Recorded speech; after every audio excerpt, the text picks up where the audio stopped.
For Trichomes.com, I'm Jesse Batend, and this is The High Ground. On this show, we talk to leaders of the cannabis community, everyone from farmers to CEOs and public officials, anyone making an impact on the cannabis community and beyond. Being the first in anything means dealing with the unexpected. For example, a guy in a Spider-Man mask trying to break into your family farm. Today's guest is one of the pioneers of using LED lights for growing cannabis. Dr. Allison Justice is the founder of the Hemp Mine, a third-generation family farm that was one of the first in South Carolina to convert to growing hemp. She's also a co-founder of SC Botanicals, which specializes in CO2 extraction. We'll talk about how COVID is affecting farmers, why you may be overpaying for that cannabis-branded fertilizer, and how she's working to breed plants with genetics that are better suited to the geographical demands of an expanding cannabis market. Dr. Justice, welcome to the show. Thank you for having me. So I'd like to start these conversations off by just kind of checking in with everybody, given the kind of unprecedented moment we're in. What's your quarantine situation like? Well, honestly, we have, stayed busy. We are a working farm, and right now is planting season. And so, we're out there every day, going just as hard as ever. For us being a vertically integrated hemp company, obviously the extraction is slowed down for multiple reasons. And then our retail side has slowed down, which obviously when you back that up a little bit, that slows down production. And so, our production facility has been on pause for a little bit. But as far as the farm goes and just keeping employees busy, we've definitely been able to do that. We're hanging on. We were a little bit worried that people wouldn't be buying as many hemp liners as, we had hoped, but it seems like the American farmer has stayed pretty strong, and our orders that'll be going out here in a few weeks have stayed pretty much right on point. And so for us, it's really just that retail side, a lot of those shops being closed that aren't buying because they're not open. But, in general, we're hanging on, and I think we're going to make it through this. That leads me perfectly into the next question, which is anecdotally for you guys, how has this been affecting the farmers and the farming industry? Yeah, that's, really all over the board. You'll hear all sorts of things. And just because I'm in this industry and work with a lot of different types of farmers, I've seen the effect be really positive and really negative. So, for example, we're a breeding company, and we have partners, greenhouse growers, 100-acre greenhouses that are traditionally ornamental growers. They are growing hemp for us, and we hear them say that on the retail side for them, whether it's, greenhouse grown vegetable liners or just pansies, that their business is really booming. And that's because a lot of people are staying home and they have time to work in their yard, or maybe they just want to grow a little bit of their own produce because they're scared of, where the economy's going. And so those farmers are actually in really good shape. And then, you have the really big industrial type farmers in California, and they're being impacted really negatively just because they have this perishable product that doesn't have a restaurant for home anymore, or doesn't have a factory that's canning a certain produce type. And so they don't need to make that order. And so a lot of this food is being thrown away, and it's so perishable that, the supply chain can't work itself out fast enough to get where it needs to be in the homes. And so, it seems a little bit backwards that there is a lag in produce in general, but then at the same time we're dumping. And I think we see the same thing in dairy and cheese type products. And so, to contradict that, on our farm, we have turned about a third of our hemp acreage into vegetable production. The demand has just skyrocketed, even before COVID, for locally grown. And so that's what we're doing. And, I think the demand now that the COVID's hit, it's increased as well. So, it really just depends what type of farmer you are. If you're a cut flower farmer, you probably are struggling. So it's really up and down depending on what market you're in.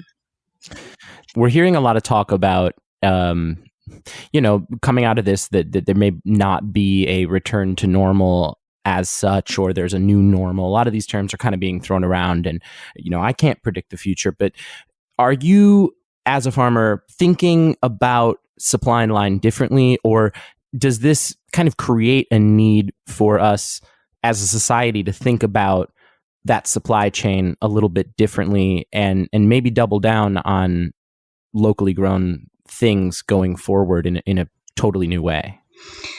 I think and I hope that, just like you said, doubling down on locally grown is the absolute smartest thing we can do. If you go into a lot of the big grocery stores, of course, bananas and things like that, the tropical type fruits, but a lot of just the tomatoes and the zucchini, all of that, whether it comes from Mexico or China, a grand majority of it is imported. And, why do that? There's definitely farmers here that can fulfill that demand. And I think with the supply chain being broke from this virus, we are going to start to fulfill that demand here nationally. And I think it'll be a really great thing for farmers, figuring out how to do that locally and helping the public understand why it is so important, not just as an economy for the U.S., but, nutritionally. We can definitely have things more robust, locally grown, potentially organic, and it's just really better for the environment all around. When it comes to the choice to prioritize produce over hemp, is it that there is a decrease in the need for hemp, or is it that there's just a better ROI on produce at this current time? Yeah, the demand right now for produce is so high. We wanted to diversify. The hemp market has been really interesting the past 3 years that we've been in it. Just thinking about 3 years ago, the price per percentage point per pound was, right at $7. 2 years ago, it dropped down to $3.50. And then this past year, people are begging to get 90 cents. And so, I think what that means is that people need to understand it's not that hemp is just hitting rock bottom and that nobody's growing it, nobody wants it. It's more of a factor of, originally when hemp was released, there were a lot of people getting into it because of the dollar behind it. But hemp is going to turn into an agricultural commodity, just like corn or just like tomatoes. A lot of the practices that are used for marijuana, perhaps, just cannot be used for hemp. And so, the way I look at it and the way we're positioning ourselves is to be able to work with, some of these bigger farmers to be their genetic supplier. And so, the big part of our business is the breeding and the trialing and, putting true data behind the varieties that we have, and giving farmers something they can believe in. So even today, a farmer is going to make significantly more than they would with corn or soybean. I mean, significantly more. Does it compare to what it was 3 years ago? No. But this is an agricultural commodity. And if we're using the same mindset and efficiencies that we do in other crops, then, it's here to stay. It's here to stay. And, every day demand gets higher from the legality and people starting to trust it and people starting to try it more.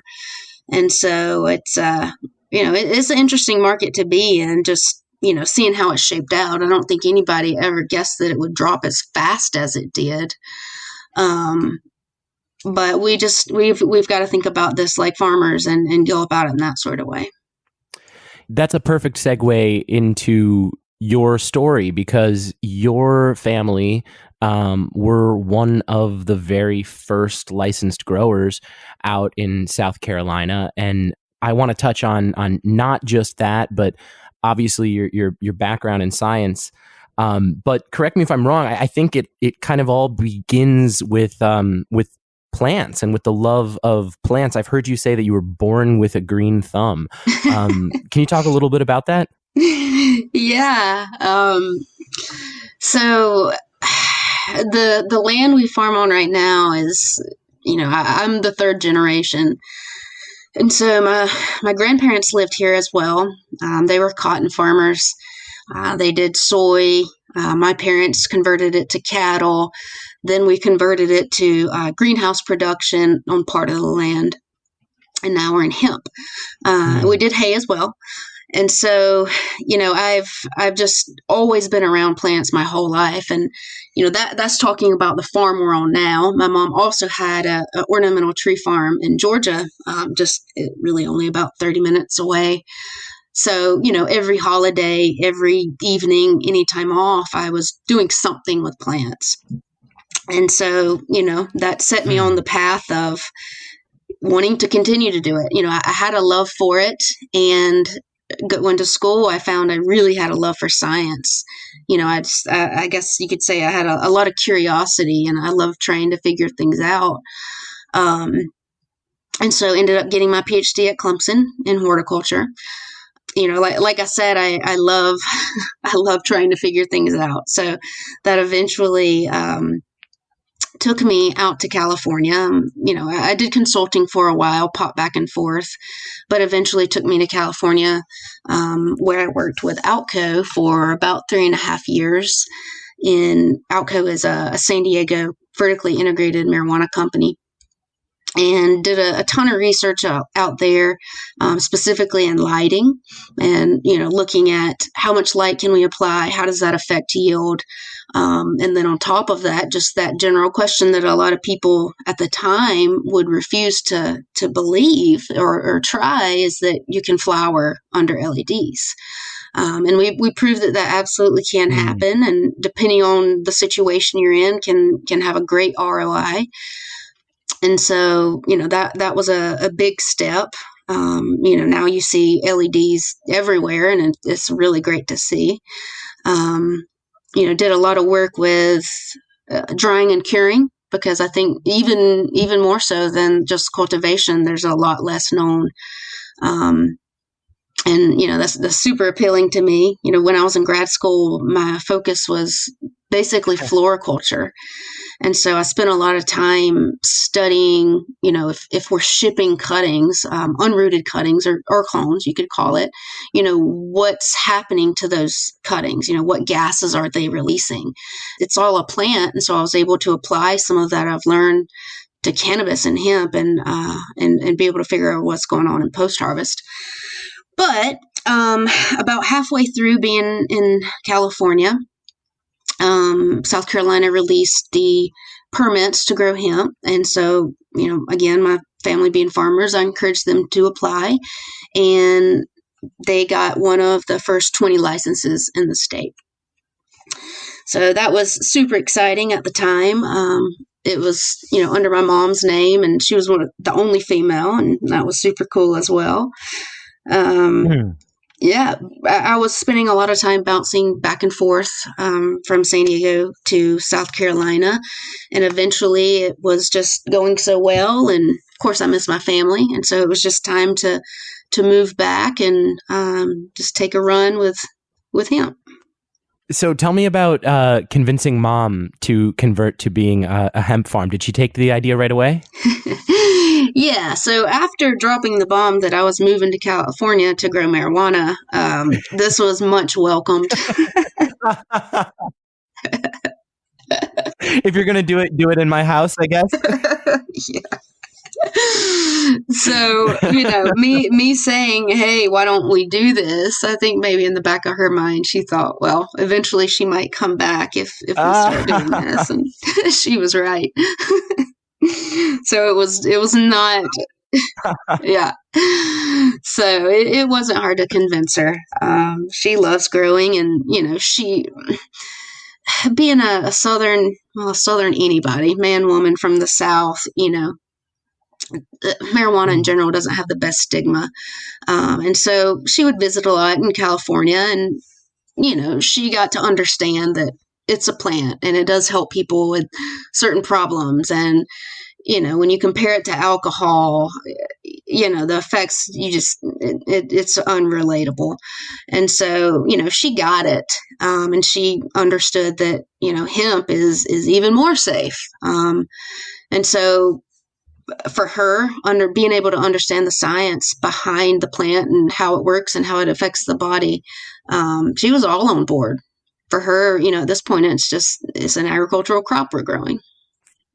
One of the mysteries or one of the discoveries that you were able to make involved realizing that you could actually make your own fertilizer mixture and actually save yourself, I assume, a lot of money by doing so. Can you tell me a little bit about that story? So growing up and doing research, being in greenhouses, if you're not growing marijuana, your margins are so low that you have to be very, very careful about how you spend your money. And, one of the biggest things you can do is be smart about your inputs, of course. And so one of those inputs is fertilizer. Any plant requires 16 essential nutrients, and they need those in certain concentrations. And so a plant can get that from manure. They can get that from actual specific elements. And so you'll hear people call that in their salt form, so almost in their purest form. There's lots of ways you can apply it. And marijuana coming from the underground, where a lot of university type research has not been able to happen, they've kind of been put into a situation where they just kind of need to trust. And I think a lot of fertilizer companies have took that route to take advantage of a lot of marijuana growers. So what you see happening is fertilizer that's used for tomatoes or any other crop is put into a bottle, diluted with water for many different reasons, slap a label on it that's got something funky on it, or a woman in a bikini, and then it's marked as marijuana specific. And it does work well, but at the same time, it's just nutrients that any other farmer would use. But then you look at it and it's, depending on what you're using, 24 to 42 times the cost, and it's just the same thing. And so, coming from this industry, people get so nitty gritty to, they buy individual salts versus, a package of salts to save money. And, that's just what I did. I mean, for someone trained in the horticultural industry, this isn't something new. I think it's just because of the suppression that marijuana's had. Just that mindset. Well, and also the margin that you have in marijuana. If it works, and you can still make a lot of money. But at this point, with taxes and prices per pound going down, you have to start thinking about it a little more economically and efficiently. Yeah, and I heard you say as well that in some cases, these fertilizers might actually have more nutrients than the plant can actually take in. So it might not even be useful necessarily. Am I understanding that correctly? Absolutely. And so, at the start of this kind of discovery, and this was me joining Outco. Outco was already in operation, and, I noticed they were using fertilizers I'd never heard of. And so, you can't trust the label. So I sent the fertilizers in to be analyzed by a lab. And the numbers we got back, first off, didn't match what their label said. And then secondly, the amount of phosphorus was just out of this world. And phosphorus is one of the worst pollutants you can have. I mean, it does really, really terrible things to aquatic life.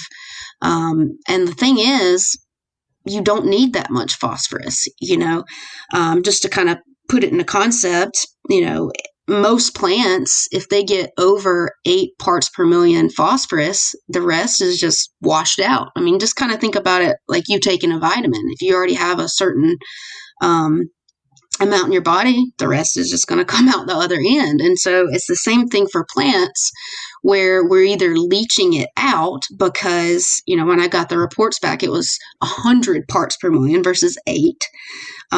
You're either washing it out or actually doing more harm because there can be interactions.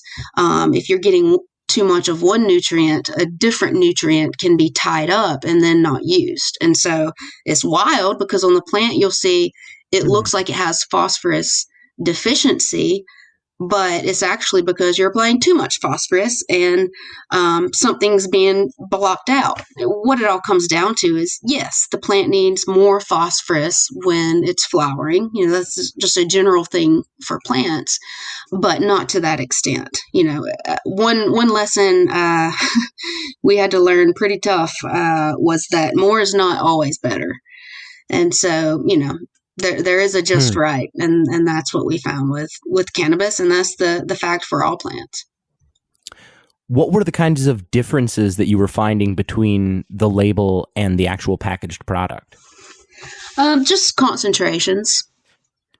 So for somebody who may still be out there using a branded fertilizer and is curious about replacing it with something themselves, where would you suggest that they start? I would suggest universities have really, really great articles set up through extension. The extension agents usually have a website that supplies information, whether it's just, learning about how to do hydroponic mixes, salt mixes. Do as much reading you can.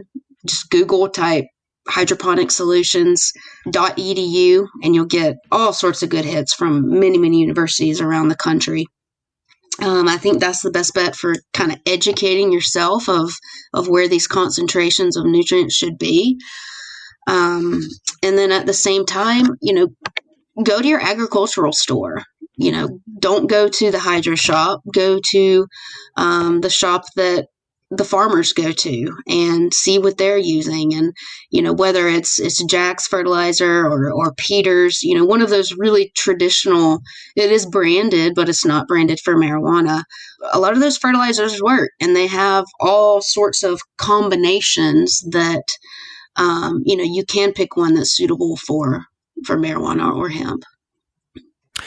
It's not necessarily a direct correlation, but it does make me think of, even there are branded products out there for like cleaning pieces or something like that, which are really just isopropyl alcohol and salt, Exactly. with like a couple other chemicals in there. So you guys had the family farm, third generation, and you've converted into growing hemp. Tell me about founding SC Botanicals and where the need for an extraction company came up in South Carolina. So when I was in California and the regulations came out to grow hemp in South Carolina, at the same time, there was nobody to extract. Now there's a lot of extraction facilities, but 3 years ago there was nothing. And so Outco, being vertically integrated, they had the know-how to do extraction. And so my family partnered with Outco, and we created SC Botanicals.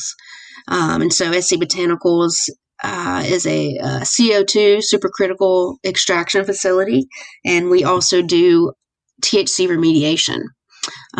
It's just a general thing that happens even if you're growing hemp that's 0.3 or under. When you extract it, that's a concentration happening. And so it may start at 0.3, but the oil that you get out is going to not be compliant. And so you have to do something with it after that, whether that's dilution or turn it to isolate. But, that's what we do at SC Botanicals. One of the bigger parts of the business is actually being a remediation station. You're a member of the California Hemp Advisory Board. I'd love to hear the story of how that came to be, and then dig a little bit into the kind of curious situation that we have out there in California. Well, I'm not on the board anymore. When I moved officially a little over a year ago, I had to step down as I was not a California resident anymore. But I was on the board for 2 years. Interestingly enough, South Carolina was permitted before California, which, does seem kind of backwards in that California was, recreational at the time. But California, a lot of farmers were pushing to start hemp, and I think they did a really smart thing where they created a board. So a group of civilians, let's say, a mixture of farmers, university folk, people already in the industry one way or another. And we were advising basically the California Department of Ag of, how to shape some of these rules and regulations. And it was a very educational time for me. I've never been much into politics, but this kind of put me up there and helped me see how it worked. And it was a great educational experience, like I said. And at this point now I'm part of the Farm Bureau Board in South Carolina, which is kind of the same thing. It's just through Farm Bureau instead. And what was that experience like working on the sort of regulatory side? Obviously, you said it was, eye-opening and kind of an education, but did you find that people were receptive to the science and able to kind of understand, the nitty-gritty of kind of what we're working out here? Yeah, it was both ways. There's definitely people who understand. And then there were definitely people who would just be really frustrating and come to the meetings and get up there. And, before we were able to discuss certain regulations, because it is important, having those rules and regs spelled out correctly will help, rid any problem in the future versus rushing to it. And so, I was kind of stuck in the middle between government and farmers and getting to see it from both sides, which was very interesting. On one hand, government can be very slow in initiating regulations or implementing regulations. But at the same time, I can understand why, because if you screw up from the get-go, you're just going to have even bigger problems on the other side. And so it was interesting being that middleman. And, I definitely gained a lot of respect for both sides. And just as one example, we were talking before we started the podcast, and you mentioned that, like one of the sort of tricks to figure out there is you've got farmers and concern about pollen and cross contamination and stuff like that. What we're figuring out is logistically somewhat complicated. Is that fair to say? Absolutely. Oh man, that's a problem, all over the US right now. I think in California, being even more so impactful implementing hemp is thinking about the outdoor and greenhouse marijuana farmers that are growing female plants. But now we have hemp farmers who they're on their own land, they're doing something legal, but they're growing for maybe fiber or seed. And so there's lots of pollen and they're ruining their neighbor's crop. But, the same thing is not only happening in California, where it's a hemp versus marijuana thing, but it's also a thing in other hemp states where you might be growing for CBD and you don't want seed in your biomass for oil extraction, and your neighbor is growing for fiber production. And so they ruin your CBD crop. And, I don't think states have figured out how to handle that. I haven't followed up with it, but I've heard of people suing each other. But at the same time, it's like, you own that land. Who gets dibs on what they can do with that land? And so it's definitely causing problems. And, this year, with it being federally legal and almost all the states opening up, it'll be interesting to see how that shakes out. I read a study once that pollen can travel up to 20 miles. So, Wow. You can be a pretty far away neighbor and it still be pretty impactful. Are there any lessons, that people could take from what South Carolina has done for the new emerging market in California? Oh, so the South is an interesting place, let's say. So our first year of cultivating, there was only 20 of us, and it was this big thing, and people didn't know what to think about it, and they were scared. And then at the same time, we had neighbors that were super excited that we were doing this, and theft was outrageous. And, we had to have fences and security cameras, and, come harvest time, we had people, having drop-offs. They'd run out, they'd jump over barbed wire fence, run out into the field, grab, 2 plants, one in each arm, get back in the car and ride off with it. I'm talking daily this would happen. Oh my God. Yeah, and if you Google my name with Spider-Man, an image comes up. We were able to capture it on a deer cam. This guy had a Spider-Man mask on, flip-flops, and he's jumping over our fence to get hemp plants. And so, funny enough, we posted that picture. Oh my God. We posted that picture online, and somebody knew him and turned him in. And so the cops go and investigate, and it was basically a meth house. And they found the hemp. They were drying and hanging it, and he was selling it as weed. Oh my gosh. I'm Googling it right now. Oh, this is incredible. He's got a flip-flop on. Yeah, he's got flip-flops on. Spider-Man mask and flip-flops. Oh my God, what a story. I'm really taken aback. Okay, so you're dealing with the thievery. Did you have any immediate solutions, but just bodyguards and do your best? Yeah, we had to hire people to come out into our field. It was insanity. Absolute insanity. We had, posters with armed fences, armed security guards, don't come in. They did not care. They'd come in the middle of the night. They'd come at 3:00, right behind the school bus. People were absolutely nuts. But, after we actually did put a couple of people in jail, it slowed down, and, now it's not a big thing. But that first year was absolutely bonkers. But it's because it's the South. It's because it was new.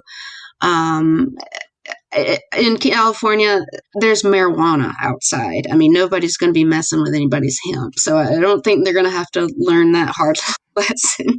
Oh man, you're really earning the last name there. So I guess my last question for you, Doctor, would just be, are there any puzzles, mysteries, things that you are working on trying to uncover that you'd like to share with us? What is the next challenge for Dr. Justice? So the next challenge, I would say, it's trying to, take our genetics that we've developed, our varieties, and truly prove them out nationally. And so what I mean by that is, if you think about hemp and kind of where up until now it's been bred and the environment it's been shaped for, that's very much so Oregon and Colorado. All right. If you think about us in the South, we're really hot and really humid, different day lengths during the growing season. And so it's not an exact match. A lot of those varieties grown on the West Coast transition nicely, but many of them don't. And that's because, we can't apply a lot of these fungicides that you can on other crops. And so through the heat and the humidity that these genetics weren't trained for, or bred for, because it was Colorado or wherever else, we're seeing some negative impacts from that. And so, that's been my goal is, not only breed for the Southeast environment, which, if you look at it as, you're breeding a plant to survive in really harsh conditions, then hopefully it'll also do well in other places. Starting with the worst case. That doesn't always translate, but, many times it does. And so, we found that our varieties do well here, but the next step to be a national genetics provider is to see how those genetics do in other places. And so at this point in time, I have 8 different trials around the U.S. With universities that are going to just, take so much data for us. So cannabinoid progression over time, yield progression over time, flower initiation time, et cetera, of our varieties, where we can not only provide data from the Southeast, but we can provide it in other regions and be very, very confident and transparent when selling our genetics to kind of cut through some of the BS that's out there. I really feel like that's what the industry needs. Again, with prices going down, we need to be able to provide the farmer with as many tools and as many, data-driven metrics that they can use to be successful as possible. Well, Doctor, when you are ready and you have something to share from those studies, I would be really honored if you'd come back on the show and share it with us. Absolutely. So late fall, I'll be ready. All right. Dr. Allison Justice is the founder of the Hemp Mine and a co-founder of SC Botanicals. Doctor, thank you so much for joining me. Absolutely. Thank you for having me. You can find more cannabis industry reporting at trichomes.com, as well as more great shows like this one. If you're a member of the cannabis community and you have a story you want to share with us, reach out. You can reach the show at highground@trichomes.com. Please take a second to subscribe to the podcast and write a review. It really helps others find the show. You can also join the discussion with industry insiders and get your voice heard by joining the community at trichomes.com and following us on all social media. The High Ground is produced by David Fortin. I'm Jesse Batend, and thank you for listening.